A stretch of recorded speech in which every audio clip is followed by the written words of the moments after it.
Assalamualaikum warahmatullahi wabarakatuh. Waalaikumsalam warahmatullahi wabarakatuh.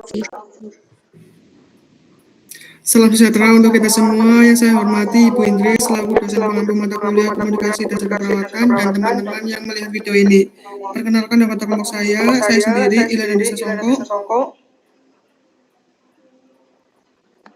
Saya Diska Ganda Gadistira. Saya Dwin Amandara Ramadhani. Saya Faisa Sabrina Talia. Saya Fahnida Fatia. Saya Rifka Febiana.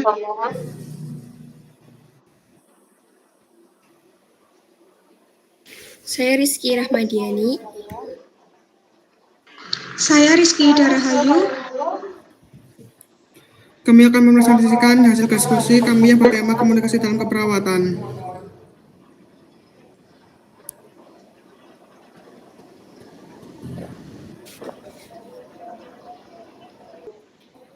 Pengertian komunikasi. Komunikasi merupakan komponen dasar dari hubungan antar manusia dan meliputi pertukaran informasi, perasaan, pikiran, dan perilaku antar dua orang atau lebih. Komunikasi mempunyai dua tujuan, yaitu untuk pertukaran informasi dan mempengaruhi orang lain.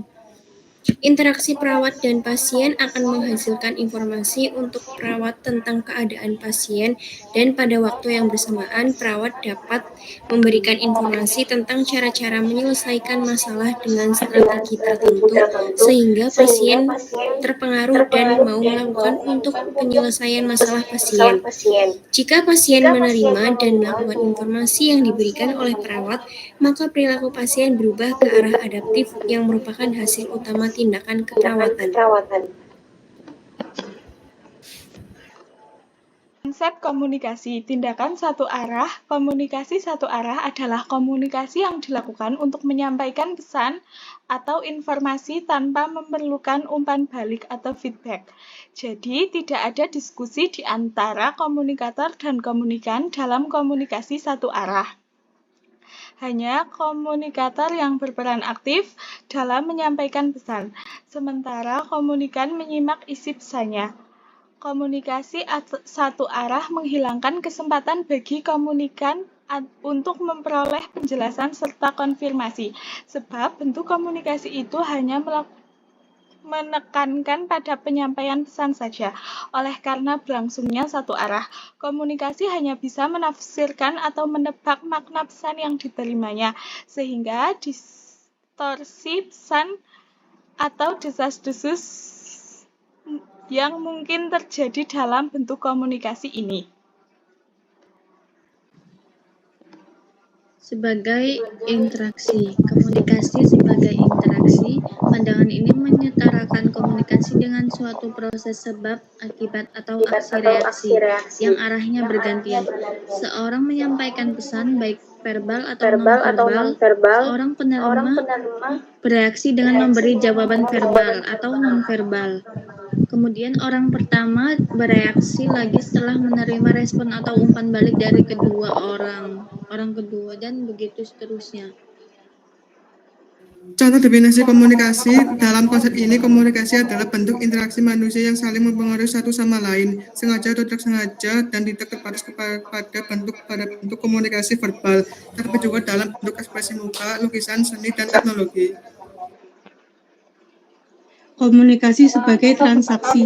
Pandangan ini menyatakan bahwa komunikasi adalah proses yang dinamis yang secara sinambungan mengubah pihak-pihak yang berkomunikasi. Berdasarkan pandangan ini, maka orang-orang yang berkomunikasi dianggap sebagai komunikator yang secara aktif mengirimkan dan menafsirkan pesan setiap saat mereka bertukar pesan verbal dan atau pesan non-verbal. Proses komunikasi terjadi bila ada sumber informasi yang merupakan bahan atau materi yang akan disampaikan oleh komunikator. Sebelum informasi disampaikan, komunikator perlu melakukan penyandian atau encoding untuk mengubah ide dalam otak ke dalam suatu sandi yang cocok dengan transmitter. Contoh dari bentuk penyandian ini adalah kata-kata dalam komunikasi verbal, anggukan kepala, sentuhan, kontak mata, dan sebagainya. Setelah pesan disampaikan, kemudian komunikator menyampaikan pesan kepada penerima pesan atau komunikan melalui saluran atau media. Kecepatan komunikasi sangat dipengaruhi oleh kemampuan komunikasi dalam melakukan transkripsi atau decoding. Di samping juga dipengaruhi oleh faktor pengganggu atau noise. Ketepatan komunikan dalam menafsirkan pesan atau decoding dipengaruhi oleh banyak hal, misalnya pengetahuan, pengalaman, fungsi alat indera yang digunakan, dan sebagainya. Komunikasi berlangsung efektif bila terjadi feedback yang baik antara penerima pesan dengan pembawa pesan sebelum terjadinya perubahan atau efek sebagai dampak dari komunikasi. Proses komunikasi perawat meliputi beberapa tahap seperti: yang pertama, pendekatan. Perawat mendekati pasien dengan empati dan kehangatan untuk membangun hubungan yang baik. Yang kedua, pengumpulan informasi. Perawat mendengarkan dengan cara cermat untuk memahami kondisi dan kebutuhan pasien. Yang ketiga, memberikan informasi. Perawat memberikan informasi medis dengan jelas dan sederhana kepada pasien dan keluarganya. Yang keempat, memfasilitasi pemahaman perawat, memastikan bahwa pasien dan keluarga memahami informasi yang diberikan dan dapat mengajukan pertanyaan. Yang kelima, dukungan emosional. Perawat memberikan dukungan emosional dan mendengarkan kekhawatiran atau kebutuhan psikologis pasien. Yang keenam, melibatkan keluarga. Perawat dapat melibatkan keluarga pasien dalam proses perawatan dan pengambilan keputusan, sesuai dengan kebijakan rumah sakit dan persetujuan pasien. Sekian yang dapat kami sampaikan. Mohon maaf bila banyak kekurangan. Sekian, wassalamualaikum warahmatullahi wabarakatuh. Waalaikumsalam warahmatullahi wabarakatuh.